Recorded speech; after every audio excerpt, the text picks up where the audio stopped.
Welcome, everybody. Welcome, welcome. Come on in the room. Come on in the room.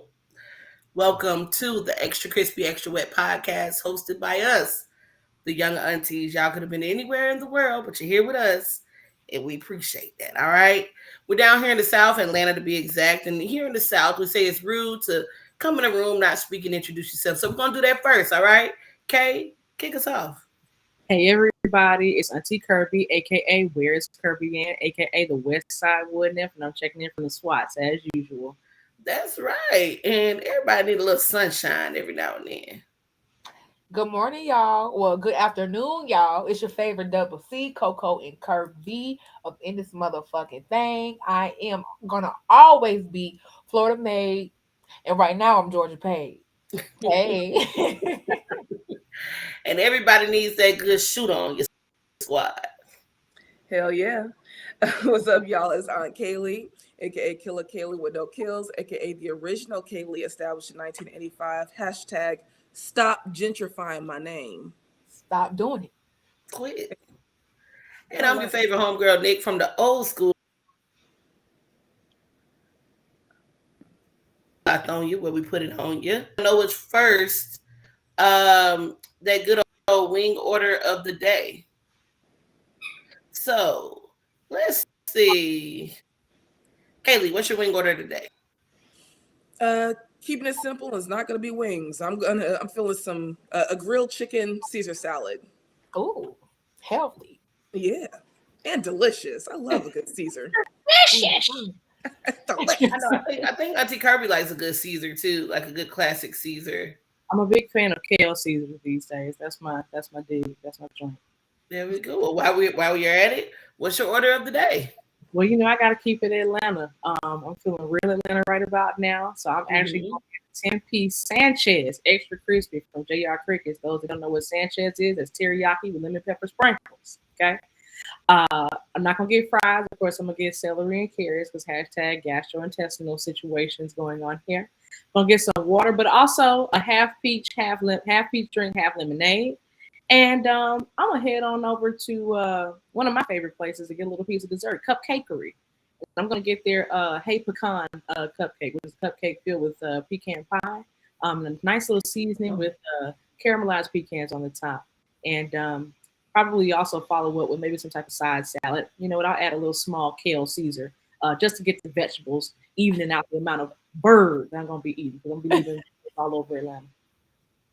I love it. I love it.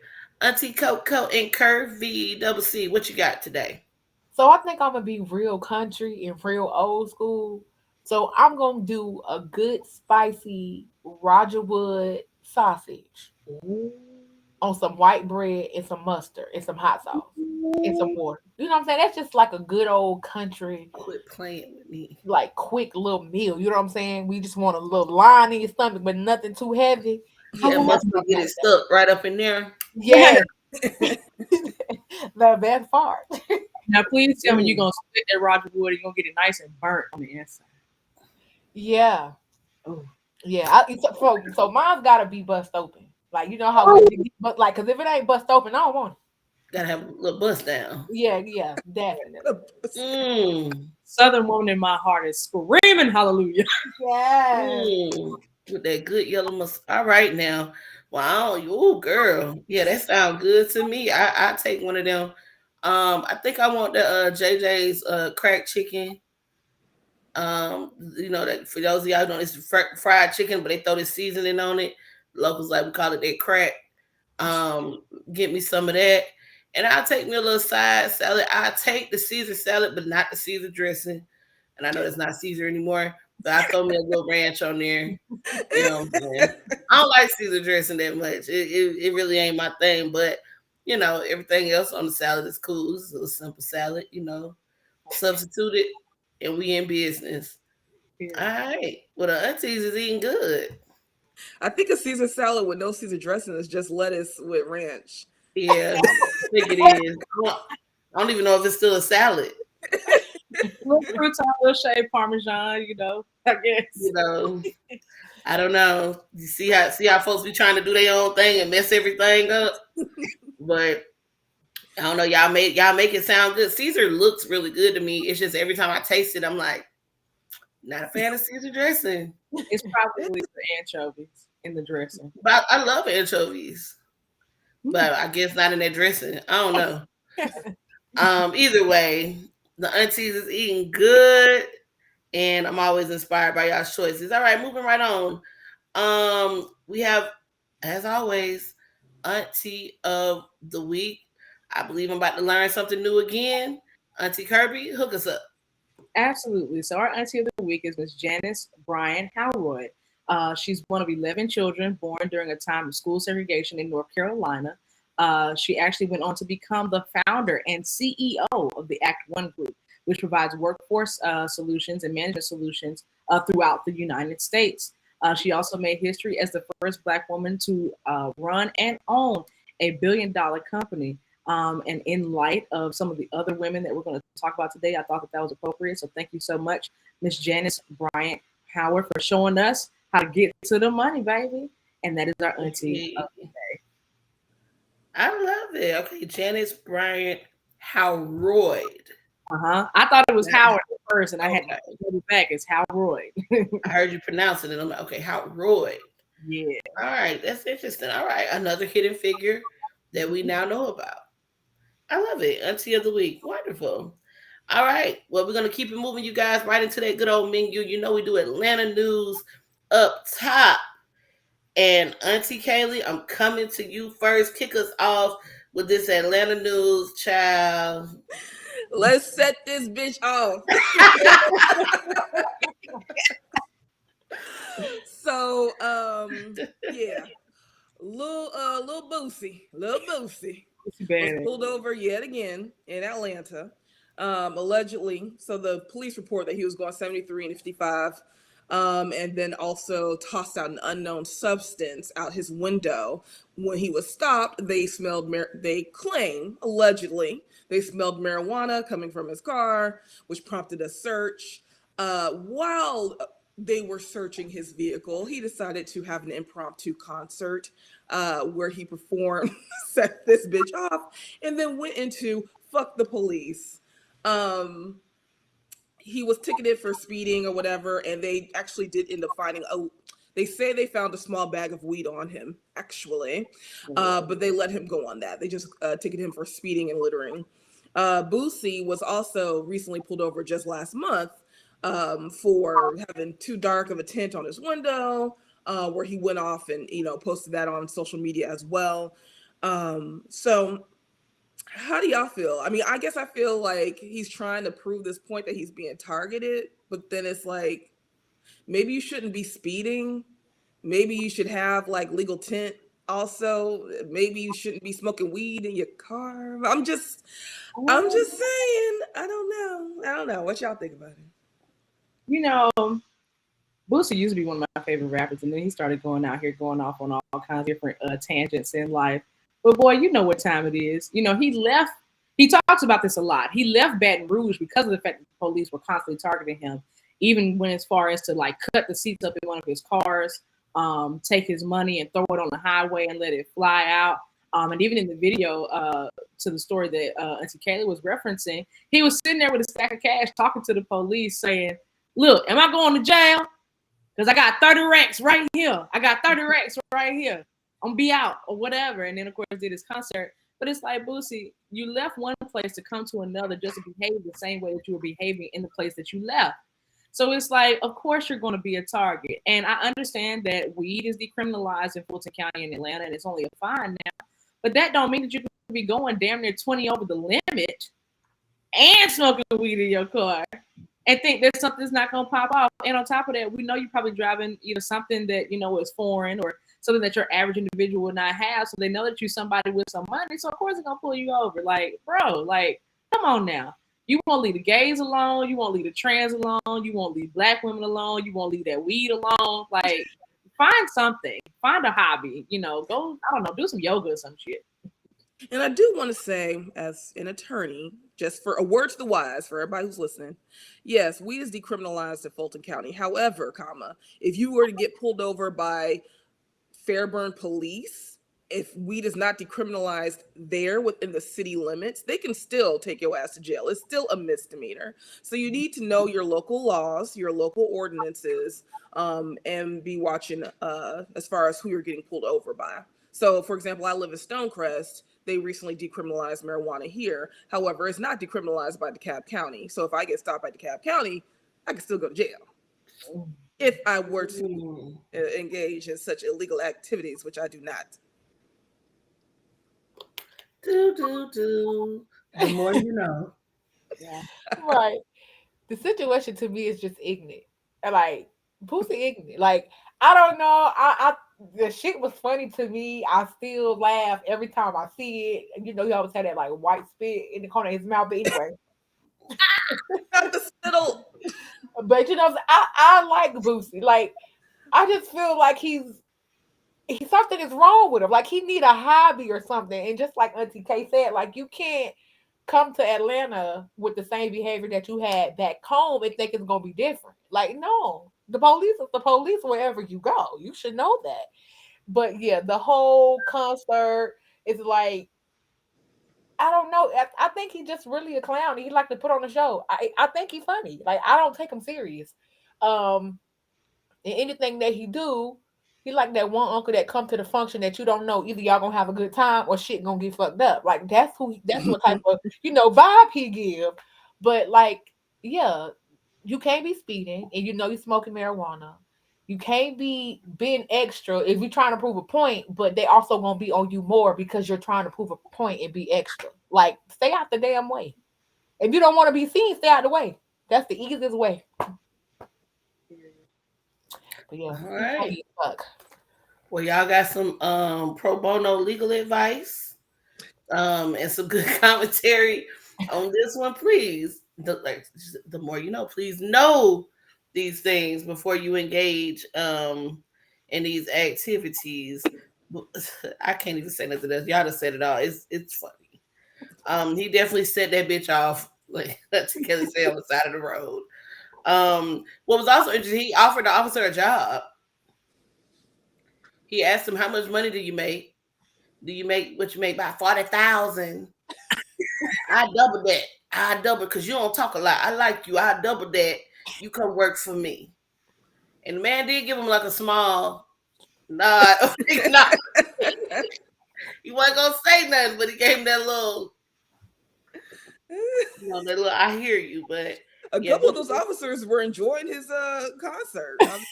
They were bobbing their head. They were like, okay, yeah, Because I he's mean, funny. yeah. Faces when we run up in your house, we'll send this bitch off. yeah. Hey. Play requests. Shoot. Um, interactions with the police in that lane. The officers who were charged in the Rayshard Brooks shooting a few years ago will not be charged. If you're hearing Rayshard Brooks and that sounds a little familiar, but you can't quite place it, it's about 2 years ago in 2020-ish, when the man Rayshard Brooks fell asleep while in his car in the drive-thru at Wendy's. Drunk.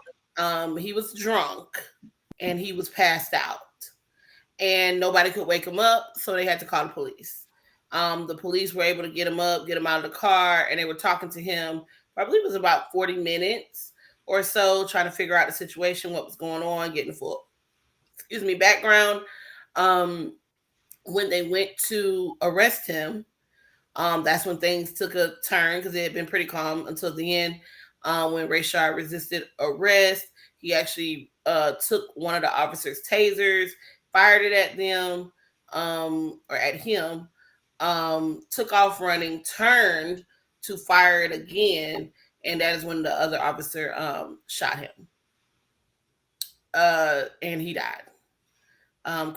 Critics of the scene said that the officers did not immediately render aid and also struck him after he had been shot. The video was out from multiple angles. Everybody saw this incident and has their own opinion. As far as the officers not being charged, well, they said that their actions, given the knowledge that they had at the time, were reasonable. and they were within the scope of their job. So they won't be charged. Some people are outraged about this. Some people feel that justice was definitely served. Uh, Want to get you guys' opinion. How do you feel about the officers not facing charges around Rayshard Brooks' death? Kirby? You know, at the end of the day, policing is a very dangerous job, and I am not saying that Rayshard deserved to die. At the same time, I would ask anybody who's looking at this situation to consider what would you do if somebody was firing a weapon at you, regardless of whether it was a deadly weapon or not, and also be considerate of the fact that police are human beings as well. And I can understand how people feel about the not having rendered aid, and then allegedly striking him, which that is very much reminiscent of Nipsey Hussle situation, which definitely makes me feel uncomfortable and very sad. At that point, I imagine he had been subdued, so it wasn't necessary to handle him in that particular way. But I would hope that people looking at this situation would take a 360 look at it and put yourself in the shoes of everybody in that situation, Rayshard, the police, and even people that are onlookers. And I also thought it was interesting in relation to not only Boosie acting up with the police, but now Rayshard Brooks, the people responsible for his death not being charged. The Georgia NAACP is actually calling for an investigation of APD as a whole, specifically talking about there being 100 people murdered. That was the language that was used in the last since 2015, and essentially trying to bring justice to those people's deaths as it relates to APD having to discharge their weapons, etc. The thing that I did find interesting about the article about the Georgia NAACP wanting to have this or launching this investigation is that there was also no reference to whether or not these were circumstances similar to or worse than Rayshard's situation, where the police were reacting to behavior that could potentially get anyone harmed, whether you're the police or not, in a scuffle. And so it's all around sad. I am not an attorney. I'm not the police. I don't work in law enforcement. I chose a different path. I work in tech, so that I can be behind a computer and mind my business. And so I would love to hear how the attorney that we do have and some of our other law enforcement on the panel feel about the situation and their perspective. So for me, I think I don't really have too much to say about the Rayshard Brooks situation. But as far as like the Georgia NAACP asking Department of Justice (DOJ) to launch an investigation because of 100 Black men were killed since 2015. But I think my scope is like, what was the situation? What were the circumstances? Like, were those killings, justified? Like, at the end of the day, law enforcement, they have, they go to post, like, did they follow, the realms of their job that actually kind of maybe turn deadly at the end of the day, because they want to make it home too. And I'm not on nobody's side. I'm a neutral party. I guess I'll wait to see what DOJ say. Like, I'll read the because they normally do like a thorough investigation when they do get involved, and once the information is out there, then I have like a more you know knowledgeable opinion of the situation. But I don't know, like, before you ask them to open an investigation, did you do your investigation? That's my point. I mean, I would just say, I guess there definitely should be an investigation. We do know that the numbers are skewed as far as Black people and people of color being harmed more often by police than our white counterparts, percentage wise. Um, it always comes to what is reasonable. Like, that's the standard. Was it reasonable? And so to me, if you escalate a situation to the point where it's out of control and it could lead to, yourself being harmed or the person you're having contact being harmed, I think the whole interaction as a whole should be looked at holistically.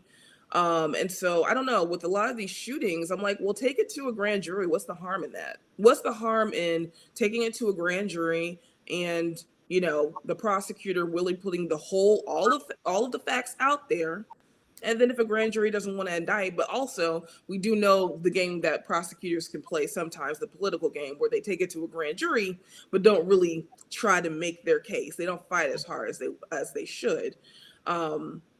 So, but yeah, I think that there needs to be an overhaul of the system because things like this just shouldn't continue to happen all the time. And then you see events where, a white male has just taken out 30 people and he's taken into custody without incident holding an AK. Whereas a black man with no weapon or woman, no weapon, ends up being killed at the end of their police interaction. So I think there's something that needs to be done about that. Just those are my 2 cents. Yeah, I mean, I don't want to repeat too much of what you guys said because you said it, but I think like something that Auntie Kirby says is you got to pick your representatives, right? Rayshard Brooks was not the representative for the arguments that we need to make about police reform, in my opinion. This was someone who, and okay, I'm gonna try to make this short because I see the narrative that people try to build up around certain circumstances, and I think it's important that we're honest about who people were, what they were doing, and what they had going on leading into the circumstance that happened. Um, I remember they were saying like he had just left his 5-year-old daughter's birthday party that day. I mean, you was drunk at the party, or did you drink after the party? I mean, like, what was going on? Because why are we talking about a 5-year-old's birthday party and you're passed out drunk in Wendy's? And I think this is important for you to remember. This man was driving drunk, so drunk that you passed out behind the wheel to where they could not even wake you up. You could have killed yourself or somebody else or other people. This was so disgusting for a person to do. This is not what just good people go around doing, like driving drunk like that. I don't think the chicken nuggets or the double stack or whatever you was going there for was that important for you to risk everybody's life on the road. Also, he was out on probation, and I'm not even going to mention the charges that he had because some will argue it's relevant. It could be relevant, but I'm not even going to mention it. But you're on probation, and I think that maybe have led to his decisions that night, knowing that, oh man, if I get arrested, like I'm definitely in trouble with my probation. But you grabbed an officer's weapon, you resisted arrest, you fired at them. This isn't the poster child for police brutality. Those officers did their job. They had split seconds, as we always talk about, to make these choices that they made, and they did. After being punched in the face and a taser shot at you, this is what they did. Were they perfect? Maybe not, but who is perfect in their job in those circumstances all the time? But I was not willing to die on that hill with Rayshard Brooks with the choices that he had made and made in that circumstance. Do we need reform? Do we need better systems? Of course. But that ain't the example. That ain't the martyr for me. I mean, may he rest in peace. May his family be all right. But that he made some very specific choices. All right, moving right along. This shootings in Atlanta is just crazy. Whether it's civilians or the police, right? So another shooting incident, Auntie Kirby. This was all over the news. Break it down for us. Yeah, so as I began to dig into this, many of you all know about the Midtown shooting that happened where Raisa Katene, I don't know if I'm pronouncing her name correctly, ended up shooting 3 people, 2 of which died.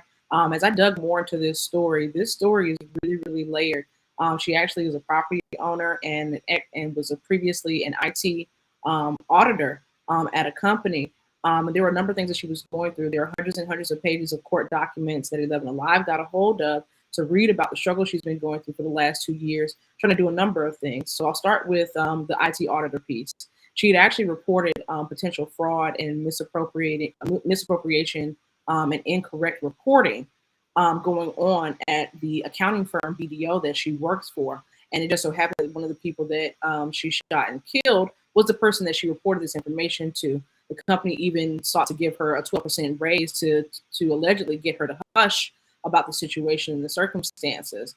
She also was in battle with her HOA, which is also the manager of the HOA, or at least a manager related to the HOA at the building that she lived in Midtown, was one of the other people that she shot and killed. There had been some type of circumstance where her and other residences had been charged. Residents had been charged copious amounts of money to repair balcony-related issues in their complex, and they all were, she was helping to fight and build a case against the HOA for making them pay versus actually filing an insurance claim. So she had been going through a lot of different processes. Apparently, allegedly, both her employer and the HOA had been spying on her. There's a possibility that her phone had been compromised. Obviously, like I mentioned, she had been offered a raise as a means of hush money so that she would stop reporting misappropriation within the company.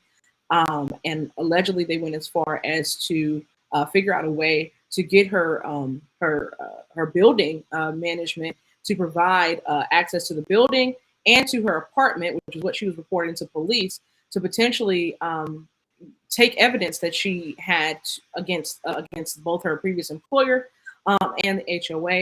And that is what led to what many people saw on the internet, which was a video of her and Atlanta PD having a discussion, or essentially an argument, about her case being labeled as a burglary. And so many people saw that video of her going back and forth with an Atlanta PD officer, and the officer reiterating that she needed to reach out to the burglary division. And so essentially, because Raisha had been struggling with trying to get a lot of issues resolved, her lights had been cut off, and allegedly she only had $3,000 left. She even went all the way to DC to try to get an attorney to represent her, and she had been representing herself because most of the attorneys in Atlanta that she had gone to were not willing to represent her because of the complexity of the cases that she had. And unfortunately, this resulted in what she mentioned at the end of the video that many people saw, which is, well, whatever happens, happens. And what happened is she ended up shooting 3 people, 2 of which unfortunately passed away due to their injuries. So this was just a really, really odd case. And at first, on its surface, and we've been talking about things on the surface and what things look like initially a lot on this podcast. At first, it just looked like a deranged woman going to shoot and kill some people. But when I dug deeper into the case, she was very frustrated. She seemed to be very isolated. No one wanted to help her. And then she was also allegedly essentially being harassed and abused in a lot of ways by her previous employer and by her building management. And she was trying to get answers and be honest and try to have a level of integrity. And I'm not saying that it makes it okay that she killed people. At the same time, we have to be mindful that when someone is being honest, when someone has integrity, when someone is trying to get a problem resolved and no one is listening, unfortunately, it can drive people to behave in this particular way. And that's going to speak to something else that I'll talk about at the bottom of the podcast. But ladies, what you all have seen thus far as it relates to this case, how are you all feeling about it? Anyone have any comments?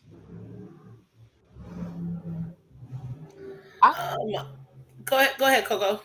I was gonna say I kind of piggyback off everything you said, Auntie K. Like at first, it did look like a deranged person. They even said that she was a deranged resident. Like she was just always over the place, like always causing problems.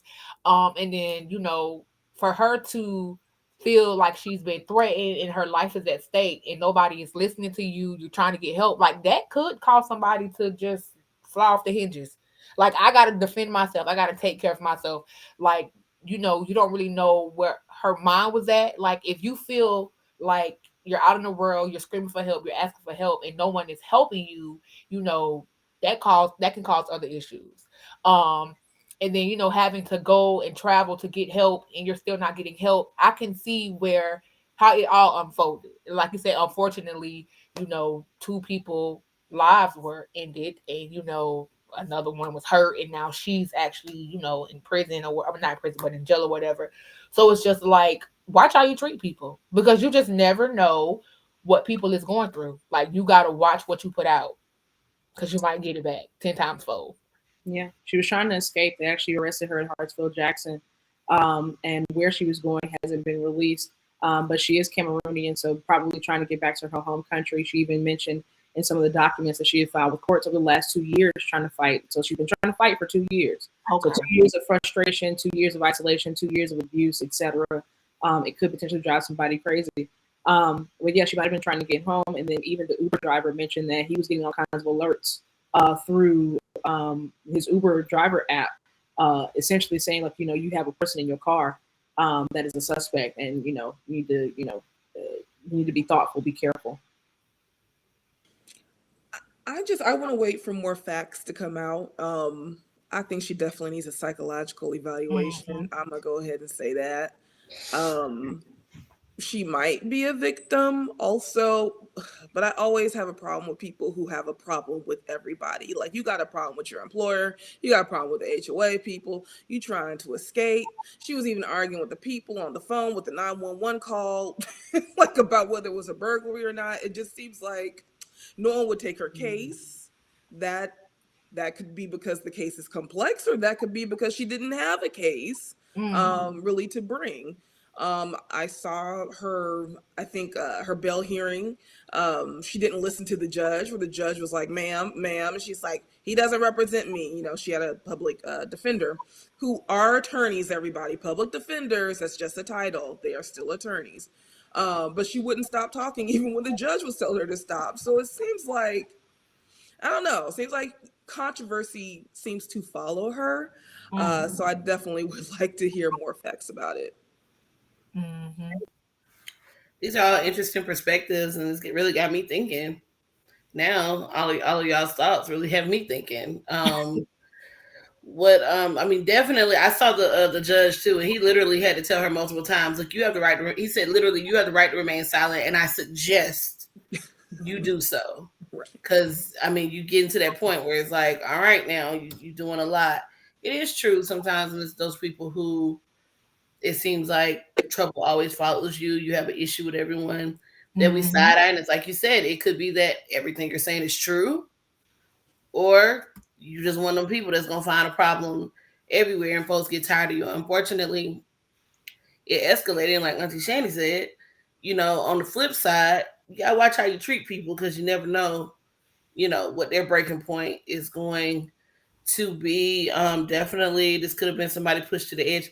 Who knows? Like I said, more facts will come out, hopefully, and we'll have a clearer picture. But this was horrible. I don't know. I think y'all said it. I don't know if there's anything else to say about that. But where's Wanda, as people have started calling her, due to her striped shirt and the search for her around this black. Where's Wanda? I know they was black. Black Twitter, black social media in general, and I could go on a whole dissertation about how creative we are as a culture, but sometimes we need to dial it back. Like, we just don't take shit serious. We don't. We really don't. People try to find humor in the darkest moments to get through it.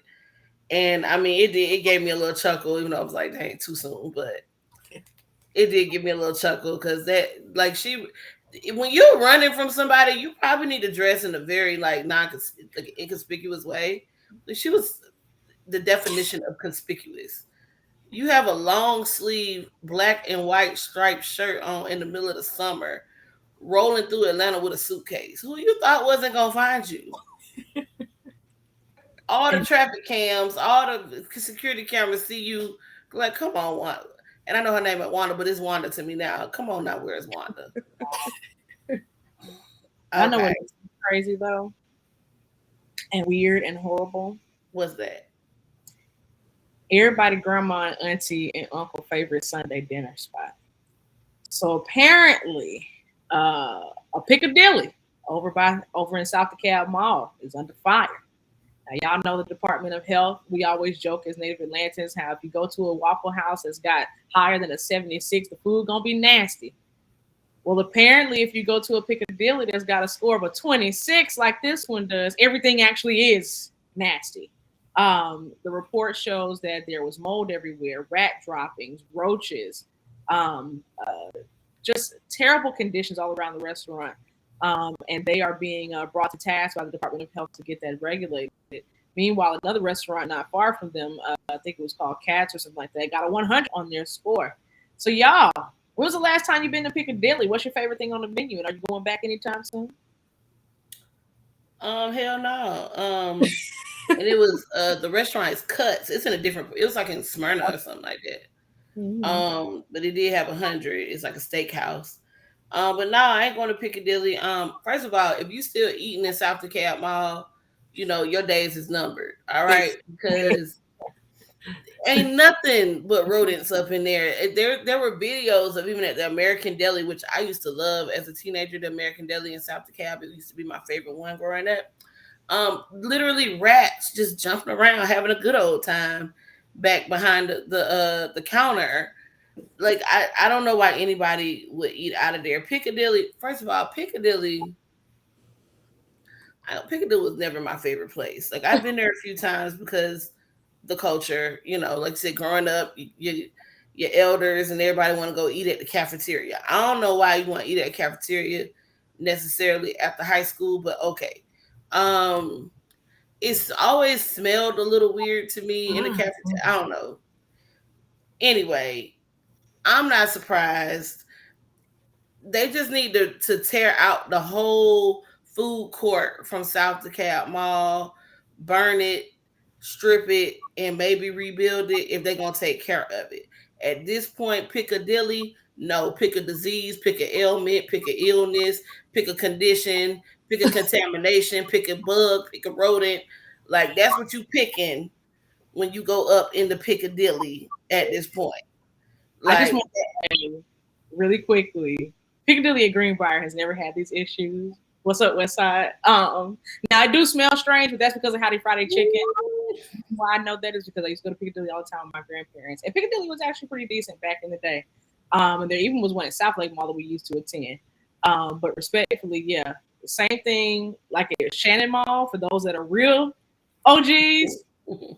You still eating in South DeKalb, like South DeKalb, I think it's like maybe a shoe shop there and maybe like a Rainbow or something that's worth going into. Beyond that, I don't know what is the purpose. Why are you there? I don't know, and I hate it because that's our community, and I really like wish because that mall used to be really nice, and I really wish that we could like build it back up and take care of our shit.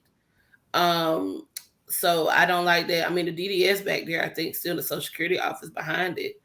Not actually in. Well, no, DDS is in the mall now. It is. Yeah, it's in the mall. Yeah, ain't that crazy? The DDS in the mall. Wow. Yeah.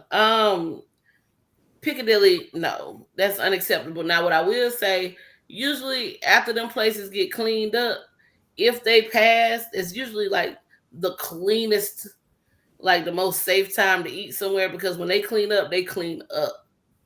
But that is years of neglect and not doing things. That was disgusting. They said there were bugs crawling around in the flower bin. They were just roaches frolicking around free, having a good time and things like that. Like that's nasty. Y'all were serving people. And that goes to another point that I just wanted to make. The respect that we have for each other. Like I said, this was in our community. South DeKalb Mall, for y'all who don't know, is in South DeKalb, which is black. Blackity black, black, black. And that's who eats there. And that just shows the lack of respect that you have for your community and your customers if you feeding them food cooked in flour with bugs crawling in it. They There, said it there, goes at all. there was rat droppings everywhere, roaches running around. Like, how dare you? And me for one, I would never go back. And I mean, if somebody does give them another chance, God bless you. They say God take care of babies and fools anyway, and you obviously got to be one or the other to go back in there. Babies don't have no choice, and fools is just doing what they do. But yeah, I'm not picking that Piccadilly ever again. I've never had Piccadilly, so Good for you. Yeah. You're not missing out. No. Sounds too close to pick a nigga. I ain't from the South. Period, Auntie K. Look, I can tell you who picked somebody, and this governor over in Michigan was one that they picked. Auntie Kirby, hook us up with this next story. Wow, Governor Gretchen up there in Michigan was about to get slid to the side. I ain't even gonna say them white men's names, but two white men actually conspired to kidnap her, not only to try to start an American Civil War, but because they wanted to try to get her to overturn different mandates that were made during the pandemic. And they actually were literally going to try to execute her They have been found guilty. And so initially they had a mistrial, so had to double back. But they finally were found guilty, and I assume sentencing will come soon. But Miss Gretchen was finna get dogged out here. She was finna get kidnapped, drugged behind a truck, and probably thrown out in the forest. And it's just interesting to me, in lieu of everything that's going on. Trump out here got documents under the bed, in the shoebox, in the closet, under the sink and stuff. The FBI raiding his house. Republicans are doing their best to try to keep from getting brought to different circumstances. I think what was it? Lindsey Graham, or one of the other ones, or Mitch McConnell, was supposed to come to Georgia to sit as a witness to some of Trump's la. So it's just interesting. This January 6th thing, a lot of us did not take it seriously. But y'all, some of these white folks got whole ass militias and are really trying to restart, quote unquote, make America great again. They're really trying to start a war in this country, and they're really trying to kill folks. They're really trying to kidnap people. Hide your kids, hide your wife, hide your governor. It's crazy out here. How y'all feel about it? Make America great again. Yeah, basically. Yeah, they're trying to go back to the good old days of when. What's so sad is they don't see what's wrong. They're like, what happened to the good old days when you could just kidnap a governor, execute them, and make your point? Good old American values, right? Because y'all don't want to wear a mask. Because you don't want to part for somebody. Damn. These acts of treason are just absolutely ridiculous. Like y'all firing on the Capitol. Y'all coming out here trying to making plots to kidnap people. Ain't nobody safe at this point. It ain't safe. Yeah, it's just crazy. It just takes me back to like that whole time where white people were literally losing their shit because they had to like wear a mask to go inside of Aldi. And they were like cussing out like random ass cashiers and shit. It's like, what are y'all doing? Like being white. Yeah, basically. This is what happens when this is the worst part of your life. Right. The worst thing that ever happened to you was somebody said, put a mask on while you run into Walgreens for 5 minutes. Because there's in such a way. Oh my God, the trauma. I can't breathe. I have to smell my own breath. Oh my God. Yeah. My doctor said, no, they didn't. No, they didn't. You ain't been to a doctor in 15 years. Stop lying. I mean, you sitting up here with snaggletooth and everything wrong in your mouth, and you telling me that you go see doctors regularly? Why the dentist ain't on the list? Exactly. That's why you can't stand the smell of your own breath. That's why. Right. Whole insides fucked up. Every time they breathe, they smell their insides, and they that math ain't mathing to me. The math ain't mathing. Yeah. All right. Moving on to America's loves, one of their favorite pastimes, good old American baseball. Innocent, right? Well, some people were up in arms over a very short clip that was shown at the Little League game. It was the Boston Red Sox versus the Baltimore Orioles Little League Classic game in Williamsport, Pennsylvania, when a black player from the Davenport, Iowa Little League team is seen having his hair stuffed with cotton. Why is this a thing? Well, this is a little black boy surrounded by his white teammates, stuffing his hair with white cotton.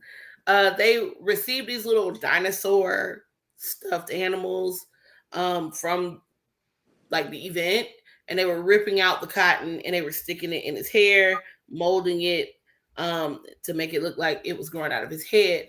The camera stopped on them. You hear the announcer or the broadcaster say, hey, this is just little leaguers being little leaguers.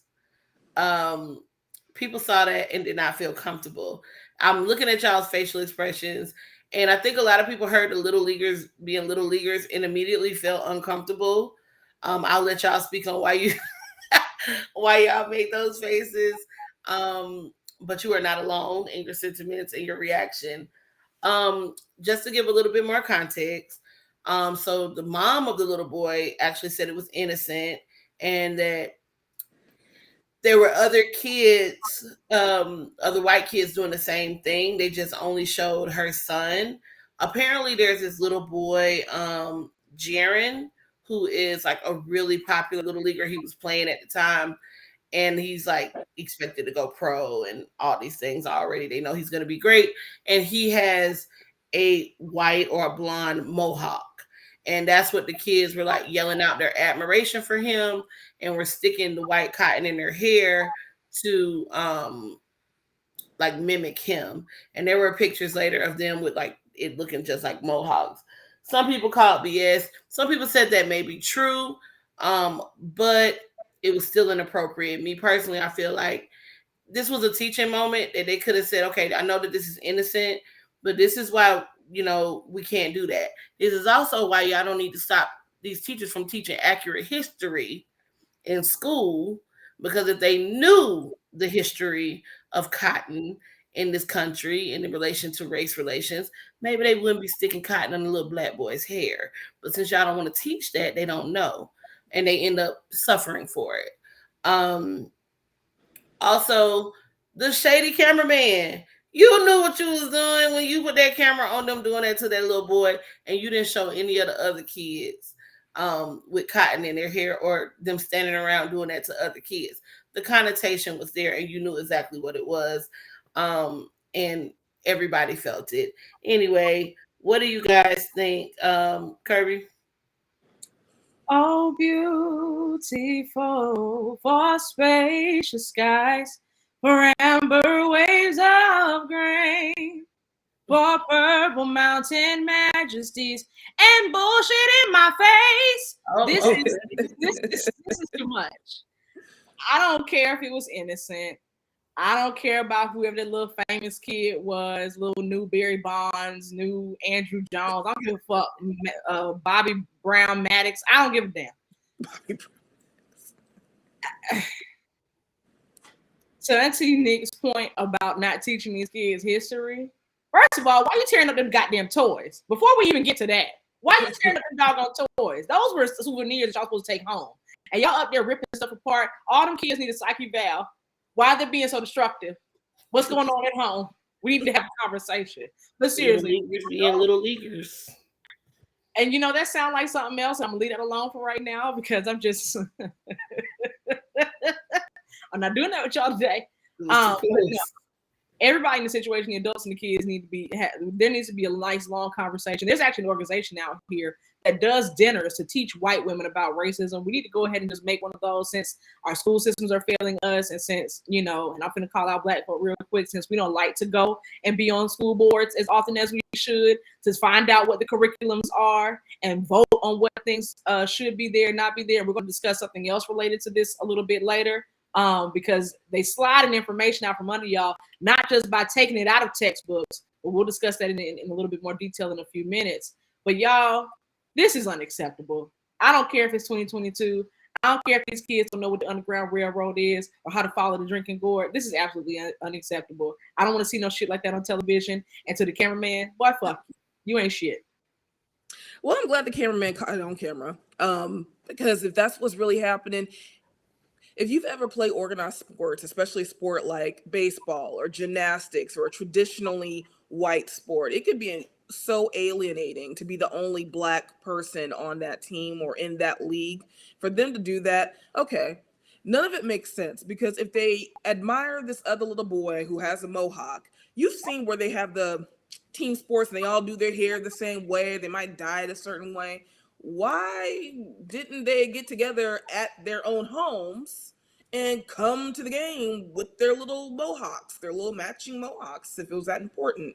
The boy didn't look comfortable with it. He didn't look happy. And then what the hell is wrong with his mama talking about it's all in jest and it's fun and it was not a problem? She need help too. Somebody need to slap the shit out of his mama. And that's the problem with some of these black people too. Stop trying to go along with the get along because you don't want to ruffle feathers or whatever. You don't want to make white people uncomfortable. No, make them uncomfortable. Stand up for your child so he knows how to stand up for himself in the future and have boundaries. If he wanted to tear up some cotton, whatever, stuffed animal, and he could have put that in his own head. If he wanted to, all of them could have done it to their own hair. They could have all, why are they all ganging up on this one little boy, the black boy, shoving cotton in his hair? I don't. And how was the cotton staying in the white kid's hair? girl. I don't know. And they didn't. And I guess they didn't. For me, I would have talked to my child first to see how he felt. Cause Yeah. I need to process this. Cause like Auntie Kaylee said, he didn't look like he wanted it in his hair. And I'm pretty sure if he did, he would have been able to put it in his own hair. Like while y'all all surrounding him, put that shit in your head. Don't be first of all, don't have them touching your hair anyway. First of all, let's start there. And Mhm. like his mom just saying like it's not a big issue. Yeah, it would have been a big issue for me. Like, cause like I said, if I would have talked to my son and he would have been like, "Oh no, mom, it was just something, something. I didn't really feel no way about it," then that's different. But no, you, like I don't know. It's just a lot to unpack for me because the kid that they were trying to look like. Is he white with blonde hair and He's Hawaiian. He's from Honolulu. okay? But yeah, no, that would have been an absolute no for me. Um, because just like you could have put it in your hair, why are you touching his hair? Like he looks like he's uncomfortable. He looked like he don't like it. I don't give a fuck what his mama said. And if you're trying to pacify the situation, not to ruffle feathers, shame the fuck on you. Cause see me, I'm gonna speak up for mine. Cause they gonna know how to speak up for themselves. But I don't know. It just don't seem right. It don't feel right. It don't look right. And when it ain't right, the shit is not right. And as far as people saying like they're trying to make it into racism, we're jumping to conclusions. No, we jumping to the facts. The shit just looks stupid and uncomfortable and dumb. And I don't Um, care if the little boy was having the time of his life. Like, yeah, there you are don't do that. boundaries. You don't let Exactly. people touch you like that. You are not anybody's clown or coon. Mm, You have agency. Have dignity and respect for yourself. So I don't care if he was up there just smiling. I don't care. No, yeah. that's a learning moment for everyone. But the problem with white people is they hate any kind of implication that they're doing something racist. Then it turns into, oh my god, the R card, the race card. Yeah, well sometimes things are like that. Sometimes it be like that. Sometimes y'all need to learn a lesson too. Sometimes, like, why can't y'all ever just say my bad? Like, Right. you right, the optics weren't good on that. I thought they were joking, but I see what y'all are saying. We're sorry. Yeah, And I look, mean, we was it was an ignorant moment. Ignorant, and meaning those children probably didn't know what they were doing. right. But again, like that's what is a teaching moment. Is when you say, all right, y'all, come here, let's have a team meeting and talk about this so that we don't come back to this again. We want y'all to understand. We know you didn't mean anything by it, but we need to teach you the historical context here so that you understand why this is an issue. The little black boy needs to know why it was an issue, and all the non-black boys need to know why it was an issue, and their parents need to understand if they Hmm. didn't know why it was an issue. Um, and the mama need to know why it was an issue and how to handle it because that can't be happening. And I'm sure there was other people around feeling uncomfortable watching that. Yeah, little leaguers being little leaguers. Sounds like bullying to me. Hmm. All right, moving forward. They say a picture is worth 1,000 words. Hey, is that true? Famed photographer Annie Leibovitz, who's known for taking some like iconic photos of notable people around the world for years, is being criticized. She's getting some criticism over her photography when it involves Black people. Auntie Kaylee, can you give us the rundown of exactly what the issue is? So, Miss Leibovitz, yeah, I think it's it. Leibovitz, Annie Leibovitz.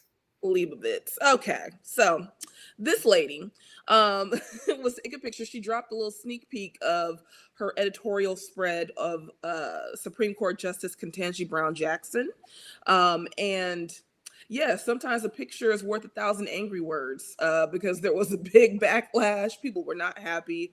They criticized the photographs. They said that she has dropped the ball many times in her depictions of Black people, including Serena Williams, Simone Biles, Viola Davis, even Rihanna. They said that in all cases, she manages to make her subjects look dull, ashy, pained, and sad. Never an adjective I want to associate it with any of my photographs.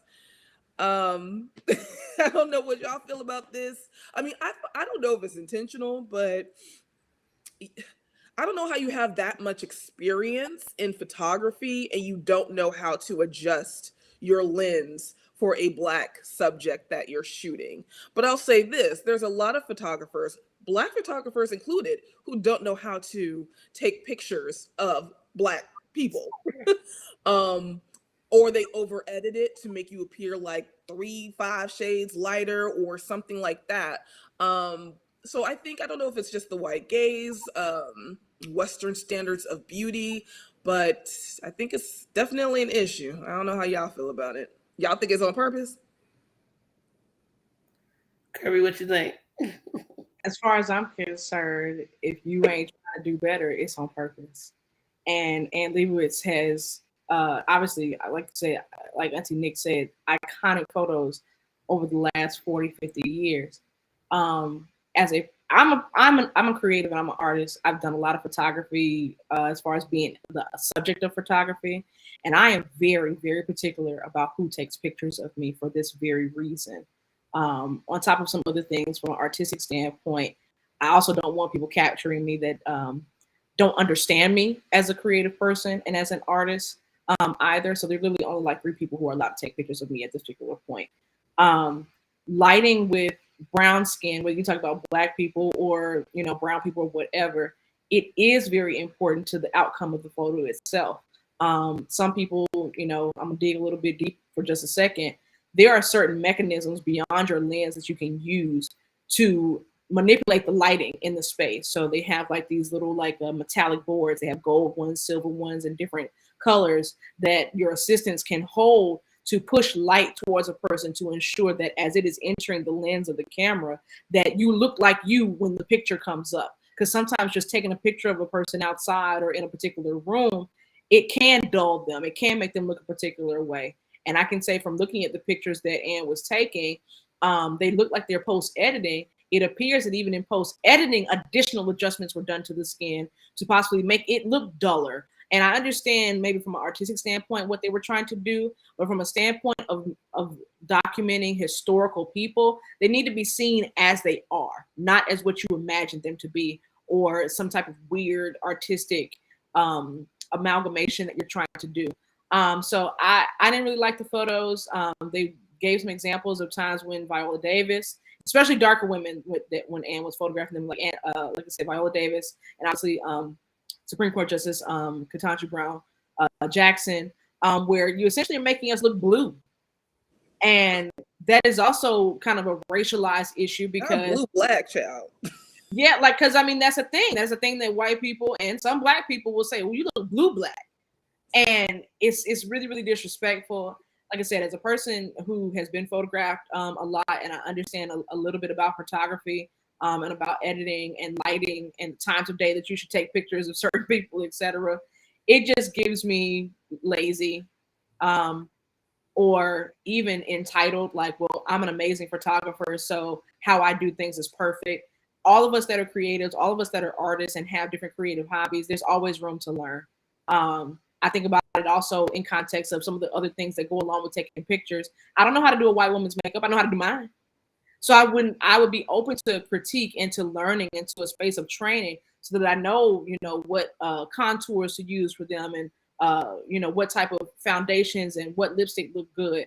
I just find it to be disrespectful, period. I think part of it is style. Her style of photography, but that style may not necessarily work with people with darker skin, with black people. Um, and so I'm just curious as to if someone tells you that that's your photographer, what the reaction is. Is it that they are seeking her out, or is this decision final and already made? How does the subject feel? Is that what they were going for? Is this a collaborative thing? Like, I'm just interested to know all of those details. She is photographed some really, really influential people, and some of the photos are beautiful. They're different than the ones that we've seen as of late with the people we've just mentioned. Um, so I don't know. I don't know if it's just because she's famous and you want to say that this person photographed you, um, or if they really like the style, because it's a very specific style. You mentioned like the Simone Biles, the Serena Williams, the Viola Davis. Those are some of the photos that I think have received a bulk of the criticism because of their spreads, and rightfully so. Um, what's that? I'm just thinking about the fact that Beyonce said, black girls don't look good in blue light. And it's very much giving that kind of energy. Mm. Very blue haze, very subdued, not vivid photography style. And again, yeah, it's beautiful, but yeah, that just popped in my head. Beyonce saying, black girls don't look good in blue light. I mean, if y'all don't like, if she's getting back bad reviews and we don't like it, stop hiring her to photograph black people. I mean, it can be that simple. Do we know what magazine that this was for? With this editorial? Vogue. Oh, child, we already know what's going on. Whatchamacallit, the devil that wears Prada over there and her foolishness. We can move on. All right. Does anybody read Vogue? Mm-mm. Anymore? No. When's the last time you read Vogue? If ever. Never. Oh, okay. No, and the reason I ask is because there's a lot of photos in Vogue that don't look like that. So, with a lot of different photographers. That's why I ask. I enjoy Vogue. I enjoy fashion and stuff like that. So that's why. But all right. Moving right on along. Another type of print, not Vogue, but another good book or a couple of good books are trying to be taken off of the shelves. Auntie Kirby, they trying to take our literature? Well, not trying, they are. So pen.org, which is the organization that helps to emphasize reading and literature in the country, has actually compiled a list of banned books in the USA. We all know, even since I was in high school, way back in the early 2000s, that different school districts have been receiving books from places like McGraw-Hill that have been either leaving out or just completely not even talking about specific details of slavery, even all the way to calling slavery migrant workers or something of that nature. And so this is not surprising that even now, up at this point, we've been having issues around folks thinking that critical race theory is hurting white children and, weakening their identity and their pride in themselves. And so what brought this to my attention was the fact that some books by a person that I think is very important, who is very important to the American literary landscape, has been banned in school systems in Georgia, Florida, and in Kansas. And that is Toni Morrison. Her books, The Bluest Eye, and a couple of others have been banned by school systems in those 3 states. And like I said, the pen.org organization had compiled a list of thousands of books that have been banned across the U.S. In multiple school systems. And so I just thought it was really, really interesting. We're at a point in history. We're at a turning point in a lot of ways. And jumping back to what we were talking about earlier with the little leaguers, with our babies not having the right amount of information and not armed with information and knowledge that would help to shape a lot of the behavior and decisions that they make. And many of us, who had an opportunity to read Toni Morrison as a part of our required reading, or any of the other authors that we love so much, that have found themselves on this banned book list in certain school systems across the U.S., it really actually hurts me. I wish I could be angry, but it actually makes me sad because we're actually limiting our children's experiences and limiting their worldview. And it's funny to me how all these corporate organizations have these diversity and inclusion efforts, which are really just, corporate pandering and placating. But we really could actually have true diversity and inclusion if we allow children to read about experiences that they do not have. One of the biggest issues around banning books, based off of the article that I read and some of the other resources that I found, was that a lot of these parents don't want their children exposed to certain things, whether it's things around homosexuality or the LGBTQIA plus community. They don't want their children to feel ashamed for being white or not Black or of color, and don't want them exposed to anything that would essentially keep them out of their white Protestant American standard of living. So I thought that was really, really interesting. Also very, very sad. And also, again, Toni Morrison is one of the greatest writers of our generation and our parents' generation. And so to be banning her books is also, to a degree, a bit un-American, in my opinion. How do y'all feel? I Yeah. definitely agree with that. Absolutely agree with that. I mean, it's just contributing to the dumbification of this country. Get outside yourself. It's important to get outside of yourself. I think, I mean, we live in a world now where you only watch the news. You only watch news that pertains to you or is presented from your perspective. You're only reading books if you even read, because let's be honest, people aren't reading. But if you are reading, it's only books presented from your perspective. So I was born in Missouri, moved out here from Las Vegas, and I spent the majority of my formative years in Nevada. Um, During like K through 12, I had never had an assigned reading book that was by a Black author, Hmm. ever.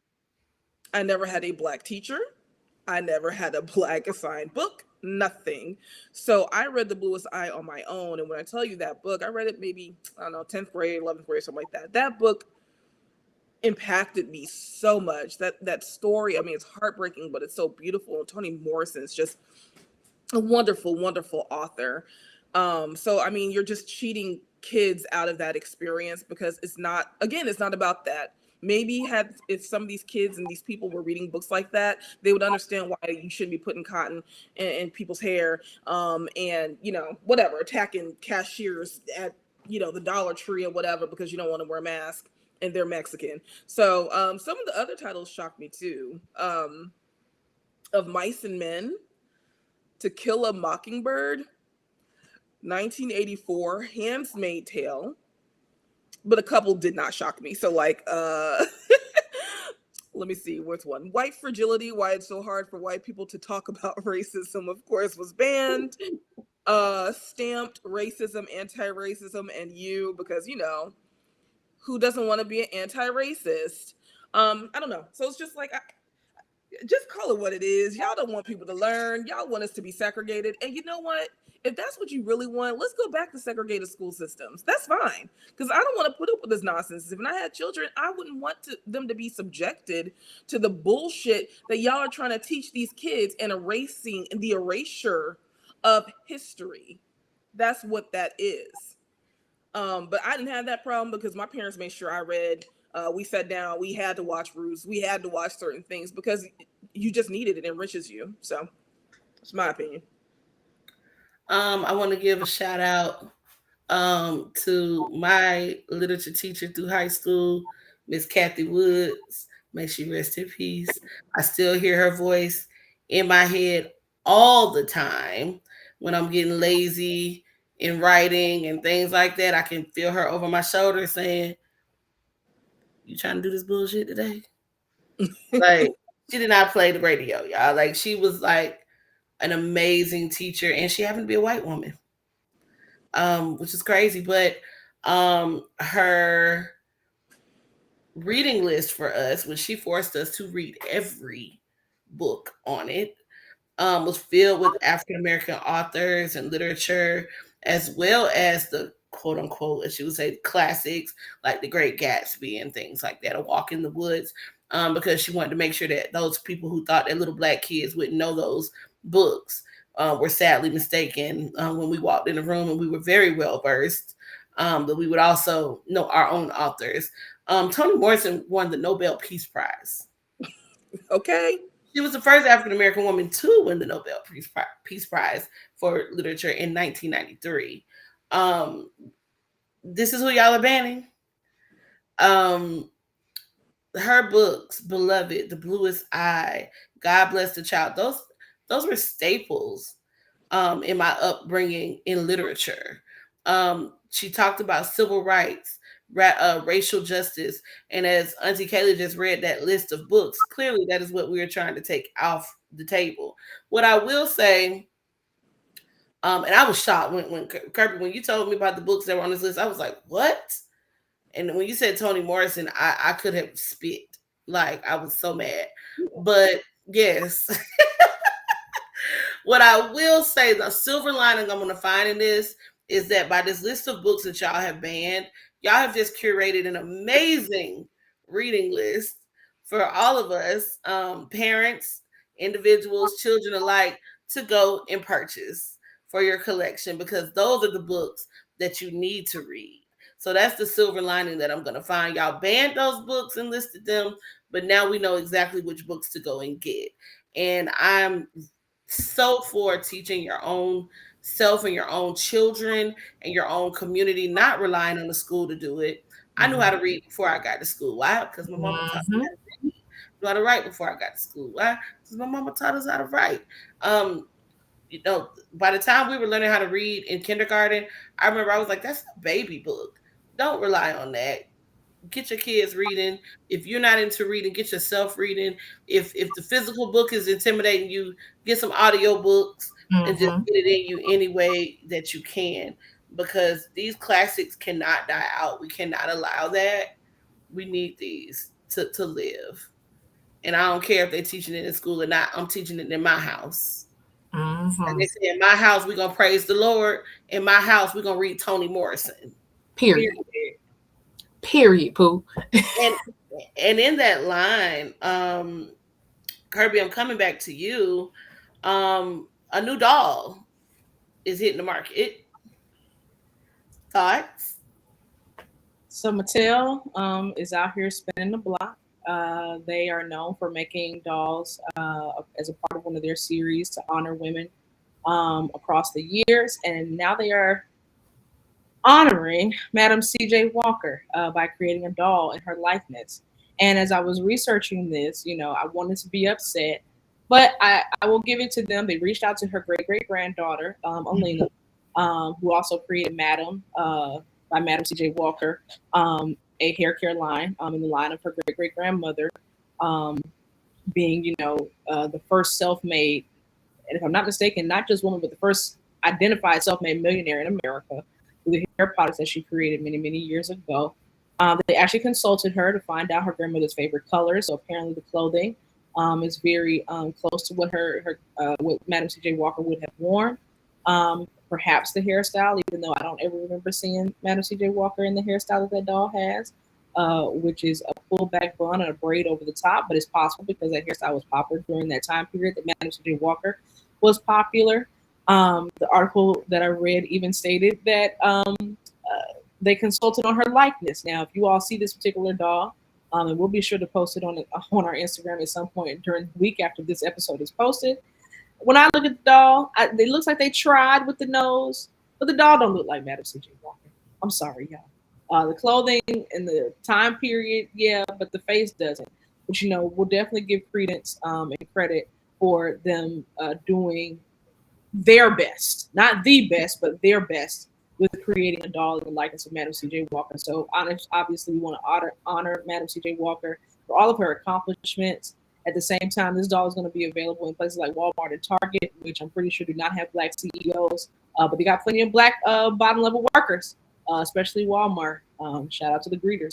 And so, I just would love you all's opinion of number one, organizations that don't have that many black people in them creating things that are about for and around black folks, and then selling these things, and black people are probably not going to benefit far from these particular items because hashtag capitalism, and then bringing in her great great granddaughter to consult. And I just wonder, on a deeper level, um, what her role and how her organization is going to benefit, whether or not there'll possibly be a campaign associated with her great great grandmother's doll and the likeness, also helping to market the business that her great great granddaughter currently has. So, how do y'all feel about Madam C.J. Walker's doll, her Barbie doll, which also is Um, not her size? you say it's not her size? Mm-mm. It looks like a Yeah, Christian that they revamped. yeah, I said that as well. But I mean, I'm like you, Auntie K. At first, I wanted to be like, that's some bullshit. But I mean, after reading the article and doing my own research, her great great granddaughter was involved. So they did reach out to the family to get their input on how to, dress the doll and make the doll. And the family is okay with it. She expressed how happy she is that her great great grandmother is being honored, and it's getting put on shelves to inspire young girls who may want to follow the same path as her great great grandmother. So, I mean, kudos. If the family is happy, shit, what can I say? Like, if the family is cool with it and they feel honored, and they feel like it's going to actually, bring more awareness to their family and their legacy, shit, I ain't buying it. It's $35, and I just don't see a child really like a child who play with Barbie dolls. I don't really see them understanding it. So if I was to buy for my niece, I'm pretty sure the clothes would be one way and the head would be somewhere else. So $35 for a Barbie doll for like a 7-year old, I wouldn't buy it. But if the family happy, shit. What can I say? This is one that I would probably get like as a collector's item if I was Right. a Barbie collector. Maybe get one for the kid to play with and one, to put up on the shelf and Mm-hmm. save. Um, if I lined this doll up or somebody just showed me this doll, I would not be like, "Hey, that look kind of like Madam C.J. Walker." I wouldn't recognize the doll. Like like like Auntie Kirby said, I think they tried. They Barbiefied the doll for sure. But this isn't somebody I would recognize. And there have been dolls that I kind of would have been like, "Oh, I think that's Brandy," or I think that somebody like that with dolls they've done in the past. But this ain't one of them. It's a beautiful Houston doll. looks like Whitney Houston. Mm-hmm. Yeah, this one don't look like Madam The CJ. Zendaya doll looks like Zendaya. Yeah, and being that from and y'all correct me if I'm wrong, but from the photos and things that I've seen of Madam C.J. Walker, she was a plush pal. She was a plus size woman. She was fluffy, and there's nothing fluffy about this doll. So it kind of looks like this was the reincarnation of her in like society's beauty standards. Mm-hmm. Um, She look like Tika Sumpter. yeah, like it's a beautiful doll. It just doesn't look like Madam C.J. Walker, and I would have loved to see a beautiful doll that looked like her. For everything that she's accomplished. Like I would be upset if it was a doll of me, and that doll didn't look nothing like me. Like no, I would want the doll to look like me. If you're honoring me, like it shouldn't look like Michelle Obama. I, that's all. I don't know the details of where the proceeds are going or if the foundation receives some or whatever happens. Like I said, her family okayed it. Y'all in charge of her stuff. Y'all said it was cool, so I guess it's cool. I'm not gonna personally buy the doll just because I don't collect dolls. Mm-hmm. Not my thing. Yeah, it's gowns, beautiful gowns. Very much hear that.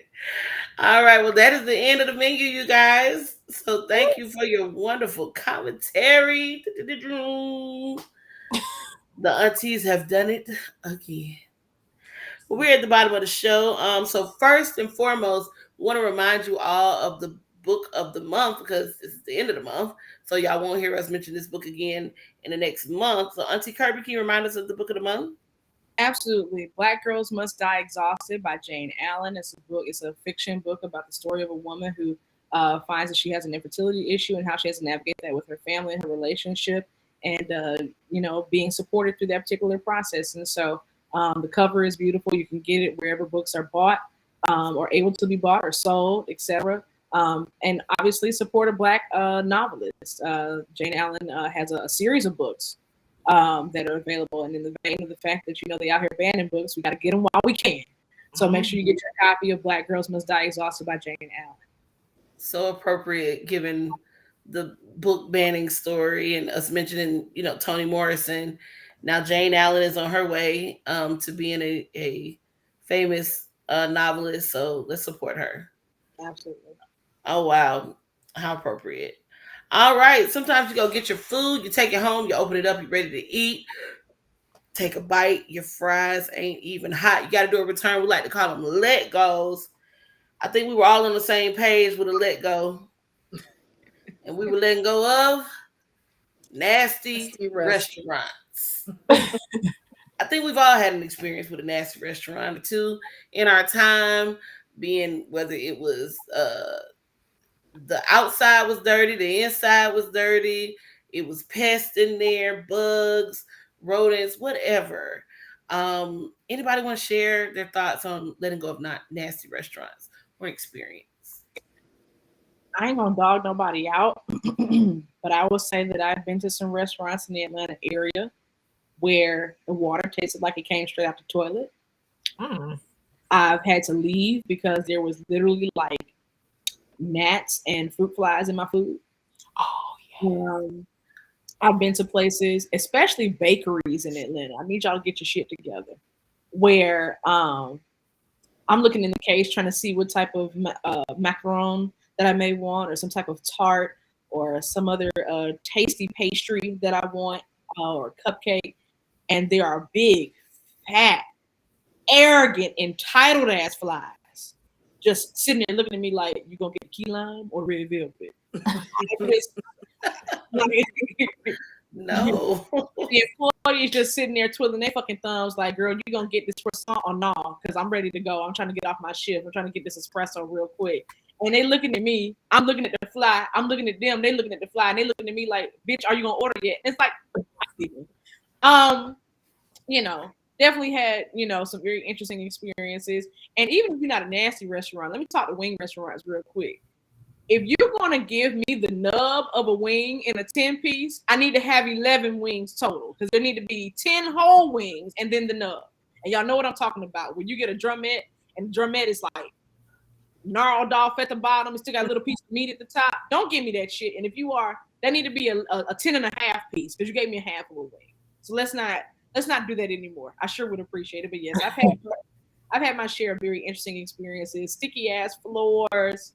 So the workers that y'all choose, y'all always got a now hiring sign in the window. Some we need good workers, some people that's gonna be on time, got a good attitude, but then y'all hire people that be digging in their nose, cussing people out, and giving out wrong orders. Like, give me a break. So yes, buy nasty restaurants. That's my story for the day because I don't want to mention nobody by name right now. Do I want to mention somebody? Yeah, I am. Cause why every time I go to a Dairy Queen, like out in the boondocks, it's flies everywhere. And it don't be regular flies. It be them goddamn obese fat ass flies flying around like they drunk. Like just all in your face, big as hell. And I'm like, am I the only one that see these damn flies?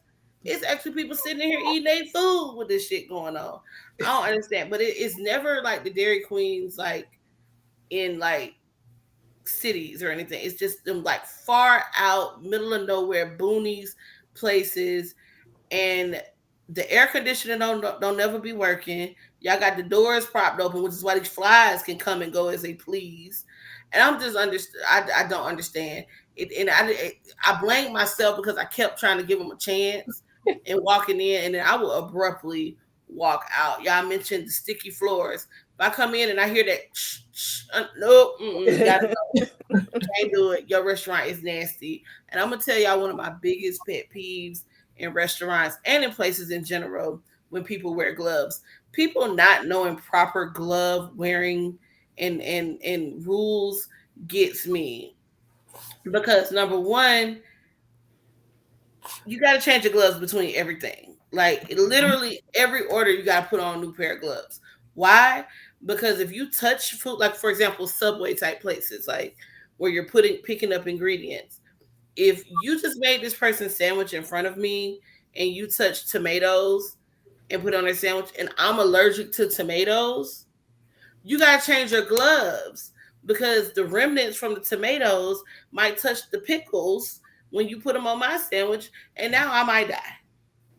So like you have to be careful with that. But people be getting real ignorant. Then it defeats the purpose of you wearing the gloves.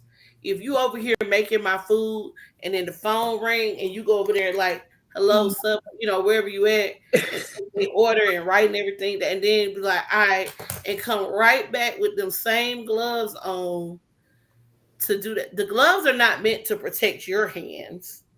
Those are meant to protect us, the food. Okay, and I think people get it twisted with when it comes to gloves that are meant to protect you during cleaning, to protect your hands, and food safety gloves. So I recently saw this guy. He was really upset because this restaurant like kicked him out, a sandwich making type restaurant, because he asked for the worker to change their gloves. Well, he asked them to do that because he had just made someone's food, and they also was scratching in their ear and touching on stuff, and then went to go make his sandwich. And he politely asked them, "Could you change your gloves and start my sandwich, over?" And the manager came out and was rude and disrespectful as well, and couldn't understand why you asking us to do this, and asked the man to leave, essentially kicking him out. That's disgusting. Like, first of all, why is it a problem for you to change your gloves? You should have been doing that anyway. If anything, just say, "Oh, thanks for reminding me," and move on. But the audacity to be mad at someone for expecting cleanliness. I don't even want the food now because I don't know what you've been touching all up in there between people now anyway. So yeah, nasty restaurants, I can't do it. I'm gonna need everybody to be on top of the guidelines and the sanitation and all of that so we can eat in peace. I agree.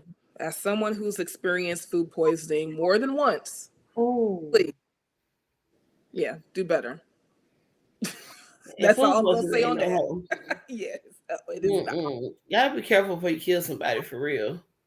Like, you really gotta be careful because sometimes it really is severe allergies that people may have, and it's just as simple as you just touched a tomato or an onion or something, and because you didn't take that, precaution, now they're sick. All right, so we letting go of these nasty restaurants. Y'all gotta do better. Piccadilly, we still looking at your ass. Oh, I'm not. Pick a cleaner.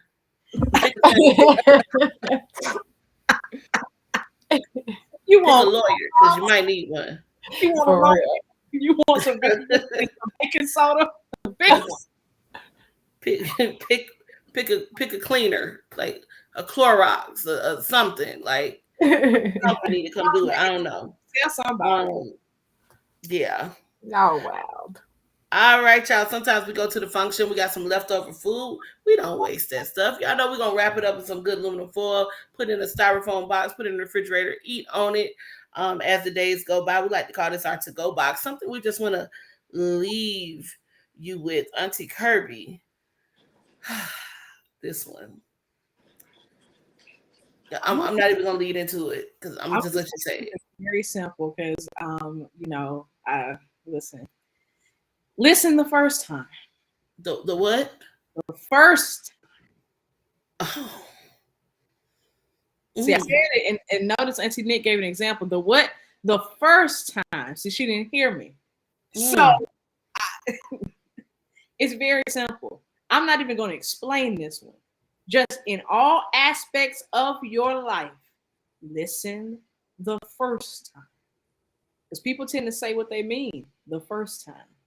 When somebody do something, they meant it the first time. When that restaurant gave you that fly-infested tomato touch food, they meant it the first time. Okay.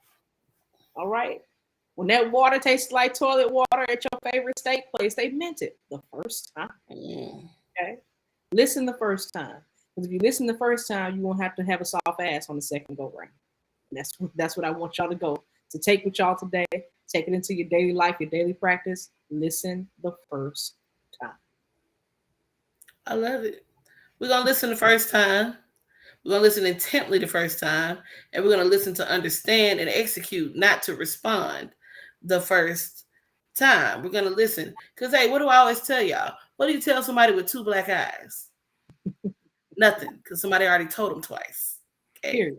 Listen the first time. All right. In our to-go box, we're going to listen the first time. Also, I want y'all to take a mental health day when you need it. Recognize that's something that I had to remind myself of this past week, to recognize when you need a mental health day. We all need them. This is something my mom taught me at a very young age, and my dad taught me at a very young age. Take a mental health day. So often we take days off of work because we have something else to do. We have a doctor's appointments, other kind of appointments, obligations that we're handling. So we're off work, but we're not really off work, right? Take time off to do nothing, not even the vacation, because that's a lot of effort. To vacation, to trip, to do those things. Those are great. But sometimes you just need a mental health day, a day that you're not required to do most things. take a mental health day and see how that helps you. And if you need to, take more than one or make it a part of your regular routine if possible. If possible, regularly take a mental health day. I think that it will make a world of difference in your life if you're able to do it. Now, if you ain't able to do it, don't go out here losing your job because then be like Nick told me to take off. That's not what I'm saying. You gotta know your circumstances. But if you are able to take a mental health day, if you can't take a full day, take some mental health time in your day. Block out a portion of your day, even if it's 15 minutes, to where you are just being left alone in your solitude, in silence, in peace, whatever peace is for you, for your own mental health. And that's what I would like for y'all to put in the to-go box. So y'all gonna listen the first time and take some mental health time. And don't underestimate a staycation. Staycations are, Oh. you don't always have to travel. Just like you said, sometimes you're traveling. I always feel ill after I try, like just all that running around, being around those people. But one time I got a room in downtown Atlanta, like a Groupon or whatever, and it's just nice to be in a hotel in a new space, get out of your space, relax. Someone is making your bed, treat yourself to a nice dinner, and just relax. Sit your ass down and relax. Yeah. I Yeah. love that. You ain't gotta be responsible. You gotta clean nothing up. You can order your food in the room. You can go sit in the restaurant just by yourself. You ain't gotta worry about having no conversation with nobody. Order what you want, eat what you like, have a nice, pretty shower, take a nice hot bath or shower if you want to. Like I said, relax. You ain't gotta make up the bed. This is beautiful. Have your coffee on the balcony. You're right. Staycation it up. Yeah. Why not? All right. Well, that is the show, you guys. Auntie Kirby, let everybody know where they can connect with the aunties. You can follow us on Instagram at Extra Crispy Extra Wet. You can also contact us, hello at Extra Crispy Extra Wet, via email. Send us your comments, questions, concerns, and your emotional outbursts, even your critiques. We love information, and we're old enough and grown to take it. Obviously, join us every Wednesday on Instagram Live at 8 p.m. Eastern Standard Time for Extra Wet Wednesdays, hosted by our illustrious host, Auntie Nick. And continue to engage with us. Thank you so much for continuing to listen and to tell us your thoughts. We really, really enjoy you all as we glow up and grow up. We really, really appreciate y'all. I'm going to hand it back to Auntie Nick. Blow up and grow up. I love that, Auntie Kirby. All right. Well, she said it all. We ain't got no more. That's it. We'll see y'all on Wednesday. Hopefully, you guys are enjoying this content. We enjoy making it for you. And we love to hear from you guys. So give us your feedback, honestly. We can take it. We promise we can take it. Good, bad, or ugly, but make it good. All right. I want the ugly because we want it all. We want the truth. That's what we want. We want the honest. So, all right, you guys. Everybody be blessed. We don't say goodbye around here. As y'all know, we like to keep it straight Atlanta. And we just say, all right.